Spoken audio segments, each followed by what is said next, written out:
پیارے آقا مدینے والے مصطفیٰ صلی اللہ تعالیٰ علیہ وسلم کی بارگاہ میں درود و سلام پڑھتے رہنے کے بے شمار فضائل ہیں۔ ایک فضیلت میں آتا ہے ارشاد میں لا وضوء لمن لم یصلی علی النبی صلی اللہ تعالیٰ علیہ وسلم، یعنی اس کا وضو نہیں جو نبی صلی اللہ علیہ وسلم پر درود نہ بھیجے۔ اللہ اکبر۔ حضرت علامہ عبدالرؤف مناوی رحمۃ اللہ تعالیٰ علیہ اس حدیث مبارکہ کے تحت لکھتے ہیں اس شخص کا وضو مکمل فضیلت والا نہیں جو وضو کے بعد رسول کریم صلی اللہ علیہ وآلہ وسلم پر درود پاک نہ پڑھے۔ لہذا ہمیں چاہیے کہ جب بھی ہم وضو کریں تو درود شریف لازمی پڑھیں، ٹھیک ہے؟ ویسے بھی ہر جائز کام کی شروع میں بسم اللہ ہم پڑھتے ہیں تو درود شریف بھی پڑھ لیا کریں، انشاءاللہ اس سے بڑی برکتیں ملیں گی۔ اللہ کریم ہمیں عمل کی توفیق عطا فرمائے۔ آئیے ایک مرتبہ سورہ برکت کے لیے، باعث رحمت کے لیے حضور علیہ السلام کی ساری امت، خصوصاً اس ہفتے میں جو ہمارے مسلمان دنیا سے رخصت ہوئے ان کے صالح سوا کے لیے درود پاک پڑھ لیتے ہیں۔ الصلاۃ والسلام علیک یا رسول اللہ وعلی آلک واصحابک یا حبیب اللہ، الصلاۃ والسلام علیک یا نبی اللہ وعلی آلک واصحابک یا خاتم النبیین۔ قال اللہ تبارک و تعالی فی القرآن الکریم بسم اللہ الرحمن الرحیم قد افلح المؤمنون الذین هم فی صلاتهم خاشعون والذین هم عن اللغو معرضون۔ صدق اللہ العظیم و صدق رسولہ النبی الکریم الامین علیہ الصلاۃ والتسلیم۔ ابھی ہم نے جو قرآن پاک کی آیت مبارکہ تلاوت کی ہے پارہ 18 سورہ مومنون کی 1 سے لے کر 3 آیات ہم نے تلاوت کرنے کی سعادت حاصل کی ہے۔ اس کا ترجمہ آسان ترجمہ قرآن کنز العرفان۔ بے شک ایمان والے کامیاب ہو گئے جو اپنی نماز میں خشوع و خضوع کرنے والے ہیں اور وہ جو فضول بات سے منہ پھیرنے والے ہیں۔ پیارے محترم صاحب، یہاں پر اللہ تبارک و تعالیٰ نے قرآن پاک میں مومن کی شان بیان کی ہے۔ قد افلح المؤمنون، تحقیق فلاح پا گئے مومن، ٹھیک ہے؟ وہ کون سے مومن ہیں؟ جو اپنی نماز میں خشوع و خضوع کرتے ہیں، یعنی کہ اپنی نماز کو اہتمام کے ساتھ پڑھتے ہیں۔ ابھی انشاءاللہ تبارک تعالیٰ اس کے بارے میں ہم سنیں گے۔ اللہ تبارک تعالیٰ نے نماز کا ہمیں تحفہ عطا کیا اور یہ ایک ایسا عظیم تحفہ ہے، اور یہ تحفہ بھی کہاں ملا؟ ہمیں تو زمین پہ نہیں ملا، یہ عرش پہ ملا۔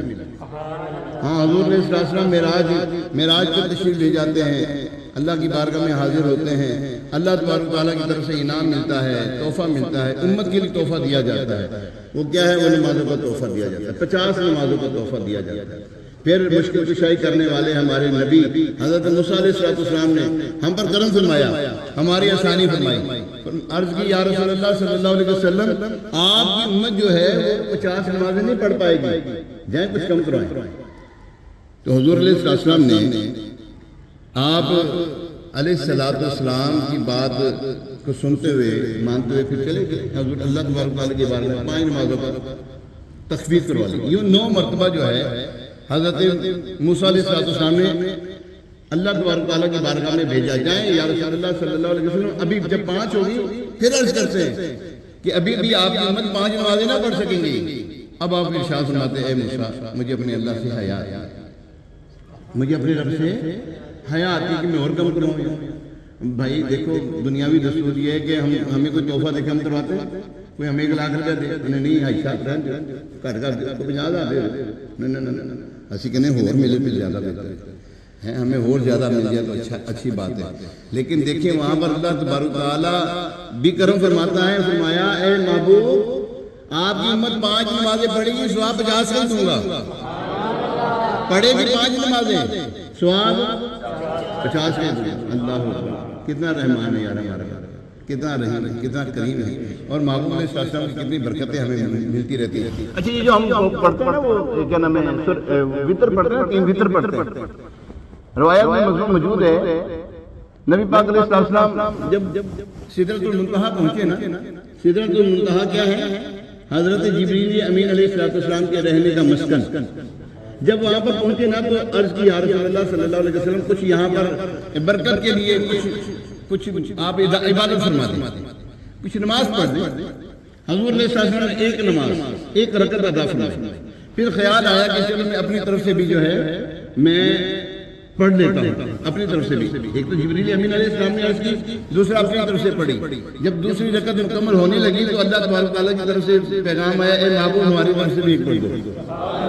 یہ جو 3 وتر پڑھتے ہیں اللہ کے بندو، یہ معراج کی رات کا تحفہ ہمیں، معراج کی رات کا تحفہ ہمیں. تو ہم ایسے نماز کو چھوڑے بیٹھے ہیں یار، اتنی بڑی برکت والی چیز ہے، اتنی فضیلت والی چیز ہے. تو ہمیں چاہیے کہ ہم نماز کی پابندی کریں. لیکن نماز کی پابندی کیسے کرنی ہے؟ لیکن نماز کے بارے میں آتا ہے نماز بے حیائی اور بری باتوں سے بچاتی ہے. لیکن ہم کیوں نہیں رک پا رہے؟ ہم کیوں نہیں رک پا رہے؟ یہاں پر ہم نیت کرتے ہیں یا اللہ تیرے جو دشمن ہیں، جو تیرے غیر ہیں، ہم ان سے منہ پھیرے رکھیں گے. لیکن یہاں سے نماز کا وہ سلام بھیجتے ہیں، باہر جا کے پھر اللہ کے گھروں سے ہماری یاریاں دوستیاں ہوتی ہیں. وجہ کیا ہے؟ وجہ یہ ہے کہ ہم نماز کو صحیح طریقے سے ادا نہیں کر پا رہے. ہاں نماز پڑھ رہے ہیں، الحمدللہ ہم نے نماز پڑھی، اللہ قبول فرمائے، اللہ پاک قبول و منظور فرمائے. لیکن ہم نماز جیسی پڑھنی چاہیے ویسی نماز نہیں پڑھ پا رہے. نماز میں ہم ہوتے ہیں لیکن ہمیں جو ہماری بھولی ہوئی یادیں ہوتی ہیں نا، بھولی ہوئی باتیں ہوتی ہیں ہمیں نماز میں یاد آ جاتی ہیں. ٹھیک ہے نا، بھولی ہوئی باتیں ہمیں نماز میں یاد آ جاتی ہیں. ہمارا توجہ ادھر ادھر گئی ہوتی ہے، اللہ کی طرف ہماری توجہ ہوتی ہی نہیں ہے. کاش ہماری نماز میں ہم جو نماز پڑھ رہے ہیں اس میں توجہ اللہ ہو جائے، اللہ کی طرف ہمارے بس ہماری جو ہے نا توجہ اللہ کی بارگاہ میں ہو جائے بس، پھر انشاءاللہ خیر ہو جائے. اللہ تبارک تعالیٰ فرماتا ہے نا، اللہ اکبر یا ایھا الذین آمنوا. یہاں پر ایک جگہ پر اللہ تبارک تعالیٰ فرماتا ہے اے ایمان والو ایمان رکھو، اے ایمان والو ایمان رکھو. یہاں پر علماء کرام اس آیت مبارکہ کی تفسیر میں فرماتے ہیں یعنی معنی یہ ہے کہ ایمان والو اپنے ایمان کو مضبوط رکھو. اپنے ایمان کو کیا رکھنا ہے؟ مضبوط رکھنا ہے. یہاں پر قرآن پاک میں ہمیں ارشاد فرما دیا قد افلح المؤمنون، بے شک ایمان والے کامیاب ہو گئے. یہاں پر ایمان والوں کی 2 نشانیاں بیان کی ہیں. ایمان والوں کی 2 نشانیاں بیان کی ہیں. پتہ چلا کامیابی اور ایمان آپس میں جڑے ہوئے. کامیابی ہم باہر تلاش کرتے ہیں کامیابی، جبکہ ایمان کے اندر رکھی ہوئی ہے. ایمان کے اندر کامیابی رکھی ہوئی. ہم کہاں ڈھونڈتے ہیں؟ ایمان سے ہٹ کر ڈھونڈتے. ایمان سے مراد کیا ہے؟ ہم اللہ تبارک تعالیٰ اور اس کے محبوب صلی اللہ علیہ وسلم پہ جو بتائے ہوئے کام ہوتے ہیں اس کو چھوڑ کر ہم کامیابی کہیں اور ڈھونڈ رہے ہوتے ہیں. قرآن اللہ تبارک تعالیٰ کی طرف سے ہمیں پیغام آتا ہے حی علی الفلاح، حی علی الفلاح. آواز آ رہی ہے؟ فلاح کہاں پر ہے؟ کامیابی کہاں پر ہے؟ ہم کہاں ڈھونڈ رہے ہیں؟ کاروبار میں. ہم کہاں ڈھونڈ رہے ہیں؟ اپنے کام دھندے میں. ہم کہاں ڈھونڈ رہے ہیں کامیابی؟ اپنے معاملات میں ڈھونڈ رہے ہیں. جبکہ اللہ تبارک تعالیٰ کی طرف سے صدا آ رہی ہے حی علی الصلاح، حی علی الفلاح. ہم کامیابی کسی اور چیز میں ڈھونڈ رہے ہیں. تو پیارے محترم سامعین، جو ایمان مضبوط ہوتا ہے، پختہ ہوتا ہے، ویسے ویسے کامیابی بھی بڑھتی چلی جاتی ہے. آپ دیکھیں، آپ کبھی دیکھیں، میں آپ کو کوئی بندہ کہنا کہ یار میرے حالات بڑے خراب ہیں، میرے حالات بڑے خراب ہیں. میں پہلے میں مٹی میں ہاتھ ڈالتا تھا سونا ہو جاتا تھی. مٹی میں ہاتھ ڈالتا تھا سونا ہو جاتا ہے. اب سونے میں ہاتھ ڈالتا مٹی ہو جاتا ہے. میرے کام بگڑتے جا رہے ہیں، میرے کام سنور نہیں رہے. اٹھے پیرے نے سارے کام میرے سیدھے کرنے. اور آپ نے وہ دیکھا ہوگا اسٹیمپ ہوتی ہے نا، اسٹیمپ مہر، اسٹیمپ سیدھی ہوتی ہے. جب اس کو آپ یوں دیکھیں گے وہ سیدھی ہوتی ہے، الٹی ہوتی ہے. الٹی لکھی ہوتی ہے. سیدھی کب ہوتی ہے؟ جب ٹیکتی ہے اپنے متھے کو تو پھر سیدھا ہو جاتا ہے سارا کام. ہم بھی اللہ کی بارگاہ میں اپنے ماتھے کو ٹیک دیں، یا اللہ تیری بارگاہ میں آ گیا. اے اللہ میں رسوائی میں نے اپنا مقدر بنا لیا، میں رسوا ہو گیا. میں یا اللہ جو بھی کام شروع کرتا ہوں میرے کام خراب ہی ہوتے جا رہے ہیں. اے اللہ تو ہی ہے جو کاموں کو سیدھا کرنے والا. اے اللہ ہمارے کاموں کو سیدھا کر دے. آپ سجدے میں چلے جائیں، پھر آپ کا کام سیدھے نہ ہوتا پھر میں نے پڑھ کام سیدھے ہوتے چلے جاتے ہیں. کام بالکل سیدھے ہوتے چلے جاتے ہیں. رکے ہوئے کام آپ کہیں گے یار حیرت کی بات ہے، میرے کام ہوگی، میری پریشانی دور ہوگی، میرے گھر میں جو تنگستی وہ دور ہوگی. وَمَن يَتَّقِ اللَّهَ يَجْعَلْ لَهُ مَخْرَجًا. اور جو اللہ سے ڈرے اللہ تعالیٰ اس کو ایسی جگہ سے رزق دے، اس کا گمان بھی نہ ہو. قرآن کی آیت مبارکہ میں پوری پڑھنے لگوں، آپ نے آگے بولتے جانا اگر میں بولوں تو. وَمَن يَتَّقِ اللَّهَ يَجْعَلْ لَهُ مَخْرَجًا وَحَيْثُ وَيَرْزُقْهُ من حيث لا يحتسب فمن يتوكل على الله فهو حسبه ان الله بالغ امره قد جعل اللہ لکل شیء قدرا، یعنی کہ اللہ تبارک تعالیٰ نے بڑی پیاری آیت سورہ طلاق کی شروع کی آیتیں مبارکہ ہیں، یہاں پر اللہ تبارک تعالیٰ نے فرما دیا تم اللہ سے ڈرتے ہو، پھر آپ بے فکر ہو جاؤ، بے فکر ہو جاؤ۔ پھر کیا ہے بے فکری؟ کیا ہے؟ تمہیں رزق کی تنگی نہیں ہونے دوں گا میں، تمہاری ایسی جگہ سے تمہیں رزق دوں گا تمہیں گمان بھی نہ ہوگا کہ مجھے یہاں سے رزق مل سکتا ہے۔ اور آپ یقین کریں ایسے دیکھیں اپنے معاملات، ایسے ہمارے پیسے رک گئے، ہمیں پتہ تھا ملنے نہیں ہیں۔ ایسا ہوتا ہے جب ہم اللہ کی بارگاہ میں جھکتے ہیں، اللہ کی بارگاہ میں آتے ہیں، اللہ تعالیٰ اس دل میں رحم ڈالتا ہے، اور اللہ تبارک تعالیٰ اس دل میں رحم ڈالتا ہے تو ہمارے پھنسے ہوئے پیسے، رکے ہوئے پیسے ہمیں پتہ تھا آنے ہی نہیں ہیں، تو اللہ تبارک تعالیٰ وہاں سے ہمیں پیسے دلوا دیتا ہے۔ ہم کہتے ہیں یار شاہ جی ہمیں تو وہاں سے یار ہمیں پیسے مل گئے، امید ہی نہیں تھی ہمیں، یہاں سے امید ہی نہیں تھی ہمیں، تو کیا کرنا ہے؟ اللہ سے اللہ کی بارگاہ میں جھکنا ہے، اللہ کی بارگاہ میں آ جائیں، نمازوں کی طرف آئیں، نمازوں کی طرف قرآن کی تلاوت کریں۔ جی ہاں، حضرت امام زین العابدین رضی اللہ تعالیٰ عنہ سید سجاد جن کو کہتے ہیں، علی اوسط آپ کو کہتے ہیں، ٹھیک ہے۔ علی اصغر جو ہے وہ بھی شہید ہو گئے تھے کربلا میں، اور علی اکبر بھی شہید ہو گئے تھے۔ یہ علی اصغر سید سجاد، یہ ہے علی اوسط، ٹھیک ہے۔ آپ کی بارگاہ میں نا ایک شخص حاضر ہوا، اس نے عرض کی یا حضرت مجھے پریشانی آئی ہے، وہ کیا ہے؟ تندرستی ہے، میرے کام دھندے نہیں چل رہے۔ فرمایا استغفار کثرت سے استغفار کرو۔ آپ اسی شخص سے ہوتے ہوئے ایک اور شخص آیا، اس نے کہا حضور میرے گھر اولاد نہیں ہے، میرے گھر اولاد نہیں۔ آپ نے فرمایا کثرت سے استغفار کرو۔ جب وہ دونوں چلے گئے تو آپ کے پاس بیٹھے ہوئے جو تھے نا، انہوں نے عرض کیا حضور مرد الگ الگ ہیں، دوائی ایک ہی دیا آپ نے، دوائی ایک ہی دیا۔ فرمایا یہ ایک دوائی کتنی جگہوں پر استعمال ہو سکتی ہے؟ یہ جو استغفار ہے نا، اللہ کی بارگاہ میں توبہ کرنا، استغفار کرنا، یہ کتنی جگہوں پر کام آتا ہے؟ ہماری سوچ ہے، کم از کم ہمیں دو چیزوں کا پتہ ہے۔ اگر ہمارے گھر میں تنگ دستی آ گئی ہے، ہمارے گھر میں فاقہ مستی آ گئی ہے، تو ہم نے کیا کرنا ہے؟ استغفار کی کثرت کر دیں، استغفر اللہ استغفر اللہ، یا اللہ مجھے اپنی رحمت میں ڈھانپ لیا ہیں۔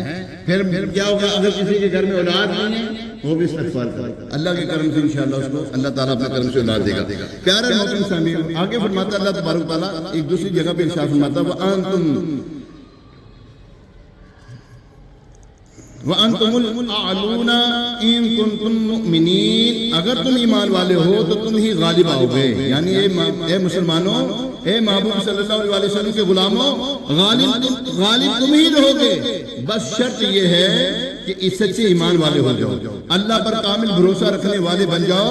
یہ ایک شرط پوری کر لی جائے، ایمان سچا اور یقین پختہ کر لیا جائے، تو انشاءاللہ الکریم مسلمان ہی غالب ہوگا۔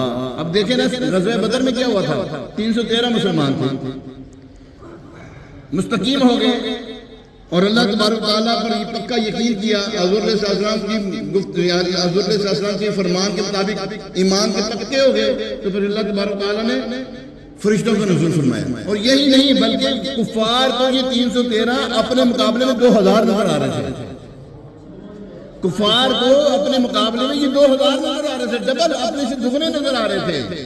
اللہ تبارک تعالیٰ دیکھیں کیسے دل میں دھاگ اٹھا دیتا ہے، کیسے اللہ تبارک تعالیٰ نے کیسی کامیابی عطا فرمائی۔ یہ کیا ہے؟ حضور صلی اللہ علیہ وسلم کے پیچھے پیچھے چلتے ہوئے اللہ تبارک تعالیٰ پہ یقین رکھنا۔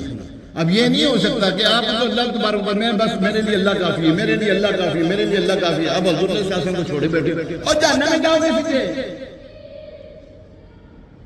وہ جہنم میں گیا، سرکار اعلیٰ حضرت فرماتے ہیں وہ جہنم میں گیا جو ان سے مستغنی ہوا، یعنی کہ جو بے پرواہ ہو گیا ان سے، کہتے مجھے ضرورت نہیں ہے حضور صلی اللہ علیہ وسلم کی، معاذ اللہ ثم معاذ اللہ۔ وہ جہنم میں گیا جو ان سے مستغنی ہوا، ہے خلیل اللہ کو حاجت رسول اللہ کی۔ اللہ تبارک تعالیٰ کی بارگاہ میں جتنے پیغامات آئے حضرت خلیل اللہ حضرت ابراہیم علیہ السلام کی طرف، ہر بات کو لبیک کہا۔ حضرت خلیل حضرت ابراہیم علیہ السلام کو اللہ تبارک تعالیٰ نے فرمایا میرے دین کی تبلیغ کرو، تبلیغ کی۔ وہ جو کفار تھے ان کا ایک دن ہوتا تھا میلے کا، وہ سارے چلے گئے میلے میں، آپ آگے ان کے بت خانے میں، حضرت ابراہیم علیہ السلام پیغام جو آ گیا تھا اپنی طرف سے، بت خانے میں آ گیا، آپ نے سارے بتوں کو توڑ دیا کلاڑی کھڑی، اور وہ جو بڑی کلاڑی تھی نا وہ بڑے بت کے اوپر رکھ دی، وہ جو کلاڑی تھی کہاں رکھی؟ بت کے اوپر رکھ دی۔ اب جب وہ واپس لوٹے تو دیکھا ہمارے خداؤں کا حال ہی برا ہو گیا، وہ یہاں پر ہمارے خدائیں تیس نیس ہو گئے، برباد ہو گئے۔ اب انہوں نے کہا یہ ہو نہ ہو ابراہیم کی یہ ابراہیم کا کام ہے۔ حضرت ابراہیم علیہ السلام کو کہا کہ یہ کیا کیا تم نے؟ فرمایا تمہارے خدا ہیں تو یہ بڑے والے سے پوچھو نا، جس کے کاندھے پہ کلاڑی، اس سے پوچھو۔ کہنے لگے ابراہیم تمہیں پتا ہے، اے ابراہیم تمہیں پتا ہے یہ بول نہیں سکتے، کچھ کر نہیں سکتے۔ تو فرمایا ایسے تو خدا کے مانتے جو نہ بول سکتا نہ کچھ کر سکتا ہے، آؤ سب خدا کی طرف آؤ نا، جو مشرق سے یعنی کہ جو سورج نکالنے پہ قادر ہے، سورج غروب کرنے پہ قادر ہے، یہ دنیا کو بنانے والا وہی پروردگار جو میرا پروردگار ہے، آؤ اسی کی عبادت کرتے ہیں۔ پھر انہوں نے شکایت کر دی نمرود سے شکایت کر چلے گئے، بلایا گیا، جب بلایا گیا تو آگ لگا۔ ایک مکال میں بڑا لمبا ہے چونکہ میرا موضوع جو ہے نا پھر وہ ہٹ جائے گا۔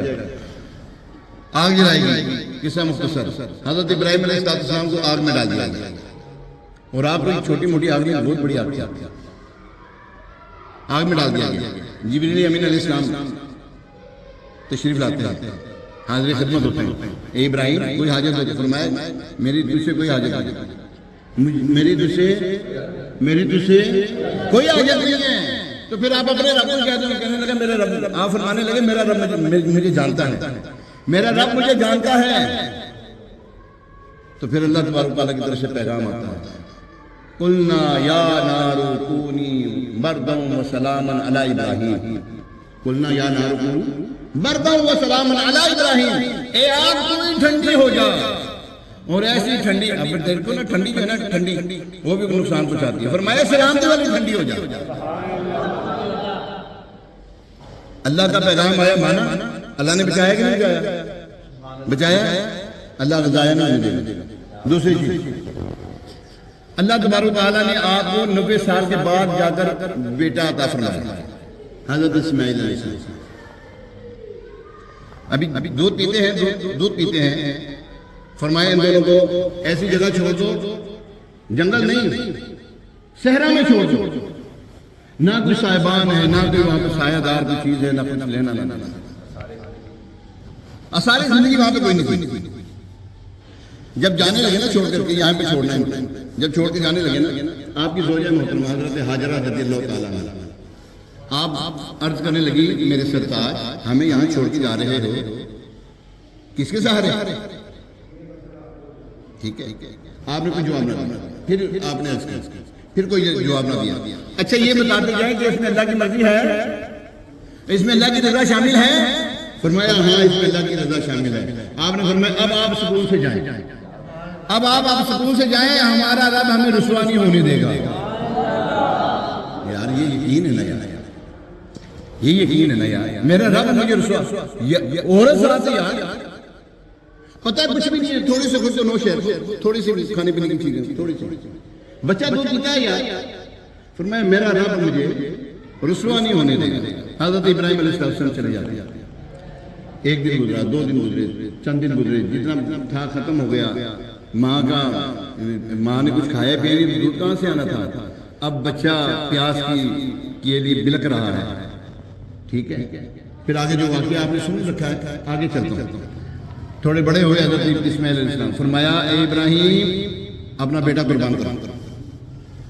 اب یہ دیکھتے جائیں امتحانات کتنے آ رہے ہیں، امتحانات کتنے آ رہے ہیں۔ اے ابراہیم اپنا بیٹا قربان کرو۔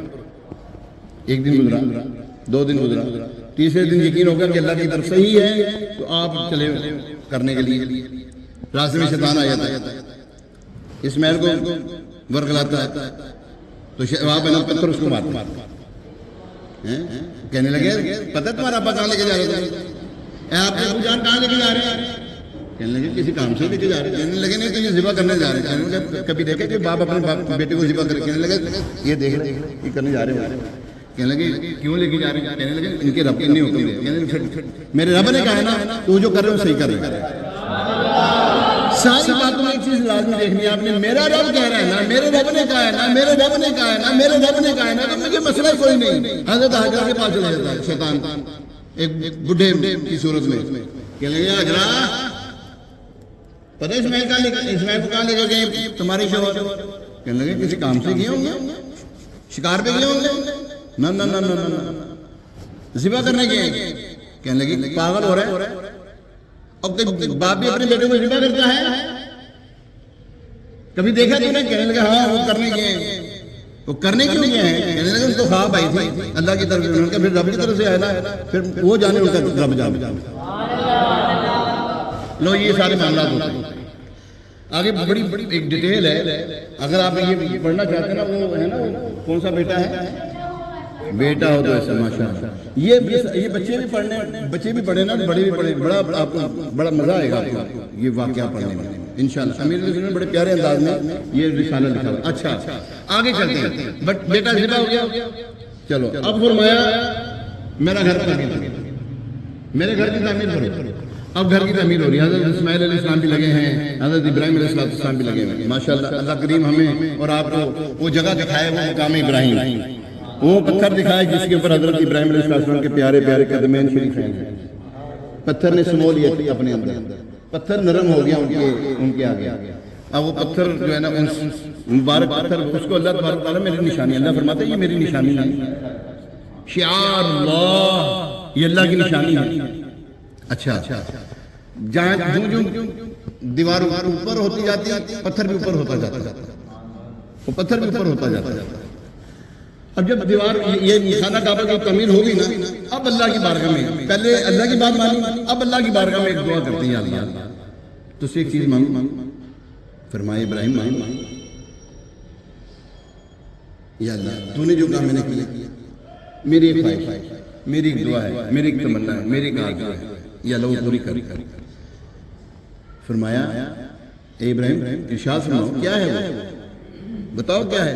عرض کیا یا اللہ وہ جو آخری نبی آنے ہے خلیل اللہ، وہ حاجت رسول اللہ کی، وہ شعر میں یہاں پہ لے کر آ گیا۔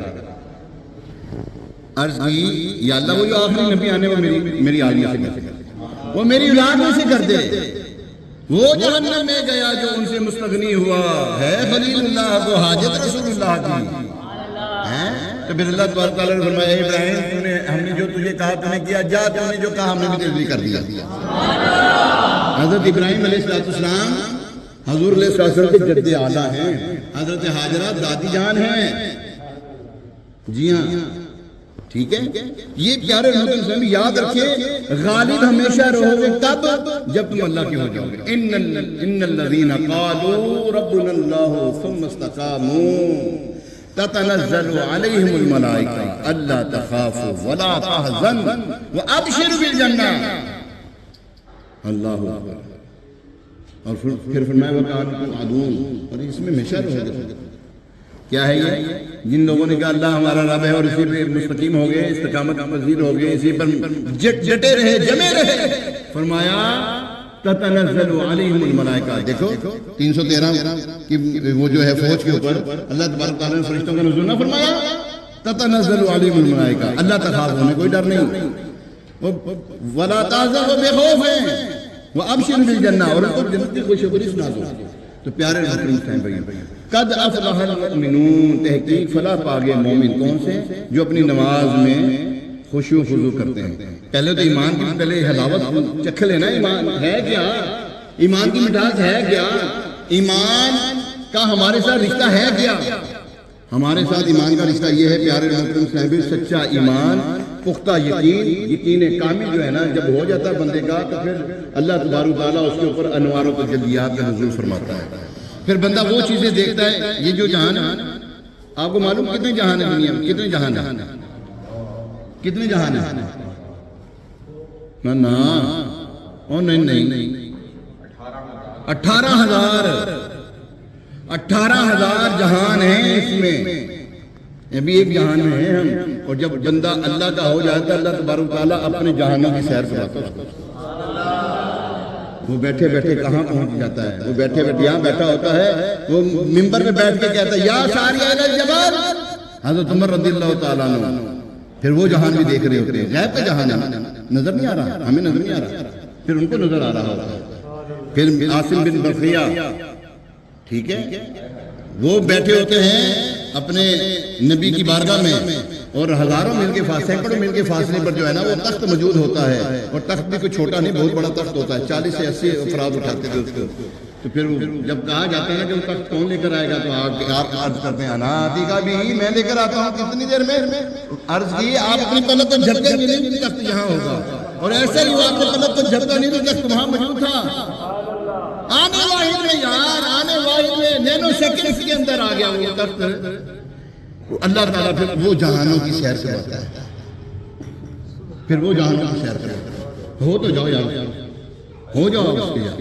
پھر دیکھو اللہ تعالیٰ کیسے کرم نوازی فرماتا ہے۔ اللہ تبارک تعالیٰ فرماتا ہے یہاں پہ مومن، یہ جو مومن کی شان بیان کی نا، یہ مومن ہے کون؟ آگے قرآن فرماتا ہے ان کی نشانیاں کیا ہیں، پہچان کیا ہے۔ اللہ فرماتا ہے الذین هم فی صلاتہم خاشعون، مومن وہ ہیں جو اپنی نماز میں خشوع و خضوع کرنے والے ہیں۔ یہ خشوع و خضوع کیا ہے؟ خشوع و خضوع، اللہ، جلد بازی نہیں، دوڑ نہیں، نا نا نا، یہ نماز کا چور ہے۔ اس کو حدیث مبارکہ میں کہا گیا نماز کا چور ہے، نماز پڑھنی ہے، یا اللہ یہ میری آخری نماز ہے، کیا کہنا ہے؟ آپ نے نا جب یہ ہاتھ اٹھانے نا، پھر کہنا یا اللہ میں نے دنیا ساری پیچھے چھڑ دی تھی تیری خاطر، اے دنیا گئی پیچھے کر دیا، اے دنیا ہوئی پیچھے، یا اللہ یہ میری زندگی آخری۔ بزرگوں نے یہ نماز ادا کی، پھر ہاتھ بات ٹھیک ہے، پھر لجاجت کے ساتھ سبحانک اللہم و بحمدک و تبارک اسمک و تعالی جدک و لا الہ غیرک، یہ ساری باتیں اللہ کی تعریفیں ہیں۔ پاک ہے تیری ذات، سبحانک اللہم، اے اللہ تو پاک ہے، تیری ذات پاک ہے، تیری شان عالی، الحمدللہ رب العالمین، یا اللہ تو رحیم، تیری حمد، ٹھیک ہے۔ جو آپ کے ذہن میں آ جائے، آپ ترجمہ پڑھیں گے تو پھر پتہ لگے گا آپ کو پڑھ کیا رہے ہیں۔ ہاں ترجمہ پڑھیں یار، ترجمہ کنزُل ایمان شریف، ترجمہ کنزُل عرفان شریف، یہ پڑھیں آپ، پھر آپ کہیں گے مالک یوم الدین، اللہ تو مالک، یہ یوم الدین کا مالک، یہ یوم حشر کا مالک، ایاک نعبد و ایاک نستعین۔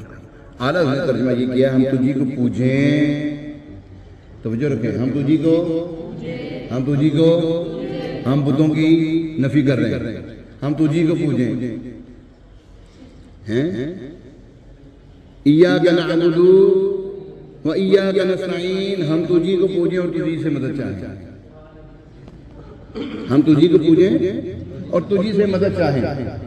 یہاں تک پہنچے، آگے کیا ہے؟ اہدنا الصراط المستقیم، اے اللہ، اب دعا کر یا اللہ ہمیں سیدھا راستہ دکھا دیا اس نے، ہمیں سیدھے راستے پہ چلا، ہمیں سیدھے راستے پہ چلا، ہمیں سیدھے راستے پہ۔ پھر وہ کون سا راستہ ہے؟ صراط الذین انعمت علیہم، اے اللہ وہ سیدھا راستہ ان کا، وہ ان کا سیدھا راستہ، اور کن کا سیدھا راستہ؟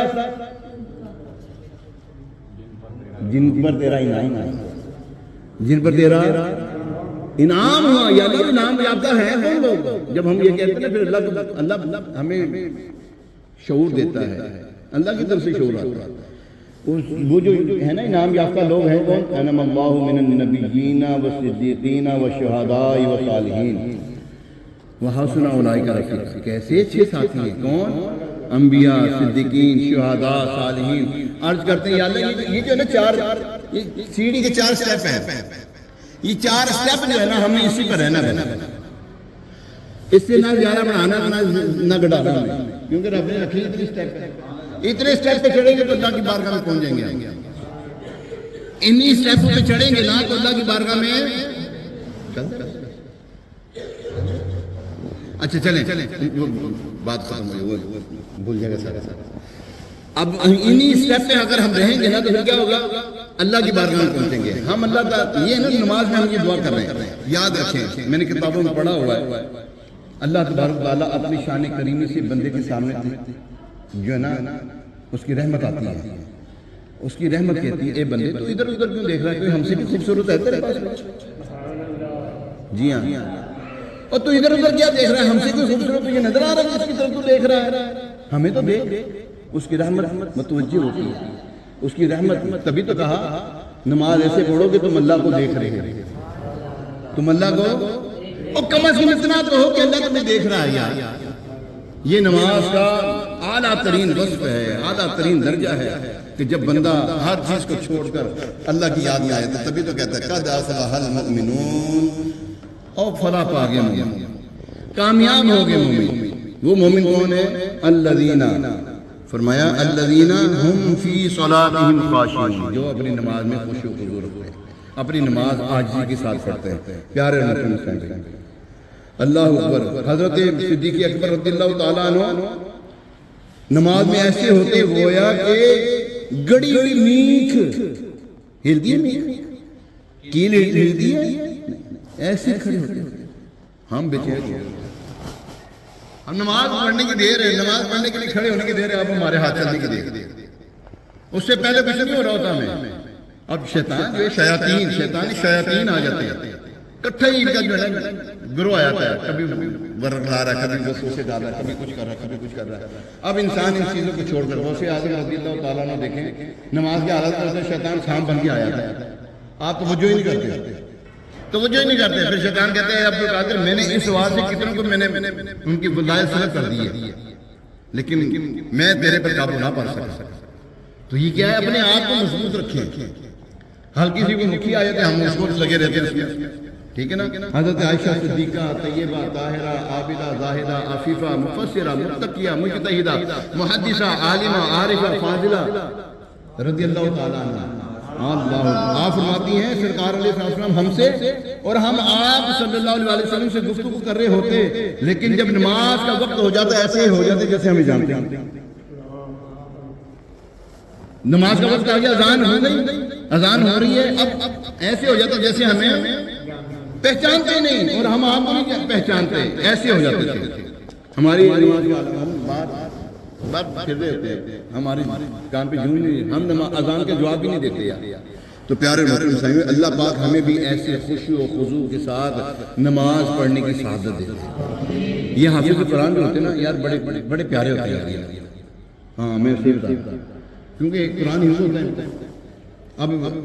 اب یہ حافظ قرآن بھی ہوں اور عالم دین بھی ہوں تو ان کے اوپر اسرار و رموز کھل رہے ہوتے ہیں، ان کے اوپر اللہ تعالیٰ کے چھپے ہوئے بھید کھل رہے ہوتے ہیں. پھر یہ نماز میں کیسے مزے لے رہے ہوتے ہیں. اے اللہ ہمیں بھی ایسے مزے لیتے ہیں، نماز میں ہمیں مزے لے رہے ہیں. ہاں تو پیارے محترم اسلام بھائی، ہماری جلد بازیاں ہمیں لے بیٹھی ہیں. آج کل ماشاءاللہ حالات رمضان کی برکتیں ہیں ٹھیک ہے، لیکن پھر بھی ہمیں نماز میں سکون نہیں آ رہا. اللہ ماشاءاللہ جس کو آ رہا اللہ کرے اس کے صدقے ہمیں بھی آ جائے. آپ خود بتائیں ہے کہ نہیں ایسا؟ اجلت جلد بازی، پریشانی لگی ہوئی کوئی، پتہ نہیں کیا ہم نے کیا کرنا ہے یار.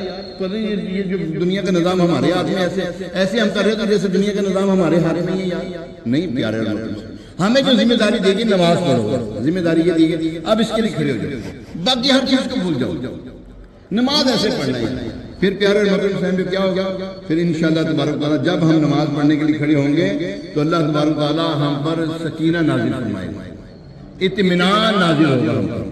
حضور علیہ السلام کا فرمانے عالی شان، لوگوں میں سب سے بدتر چور وہ ہے جو اپنی نماز میں چوری کرتا ہے. صحابہ کرام نے عرض کی یا رسول اللہ صلی اللہ علیہ وسلم بھلا کوئی شخص اپنی نماز میں کیسے چوری کر سکتا ہے؟ تو فرمایا وہ جو اس کے رکوع اور سجود پورے نہیں کرتا. حضرت انس رضی اللہ تعالیٰ عنہ فرماتے ہیں نبی پاک علیہ السلام کا فرمانے عالی شان، جو نمازیں اپنے وقت میں ہی ادا کرے اور نماز کے لیے اچھی طرح وضو کرے، اس کے لیے قیام، خشوع، رکوع اور سجود یعنی سجدے پورے کرے تو اس کی نماز سفید اور روشن ہو کر یہ کہتی نکلتی ہے اللہ پاک تیری حفاظت کرے، اللہ پاک تیری حفاظت کرے جس طرح تو نے میری حفاظت کی ہے. اور جو شخص نماز بے وقت ادا کرے اور اس کے لیے کامل یعنی اچھی طریقے سے وضو نہ کرے، اجرت نہ کرے، خشوع و خضوع بھی نہ کرے، رکوع اور سجود بھی نہ پورے کرے، تو وہ نماز سیاہ تاریک یعنی کالی اندھیری ہو کر یہ کہتی نکلتی ہے اللہ پاک تجھے ضائع کرے جس طرح تو نے مجھے ضائع کیا.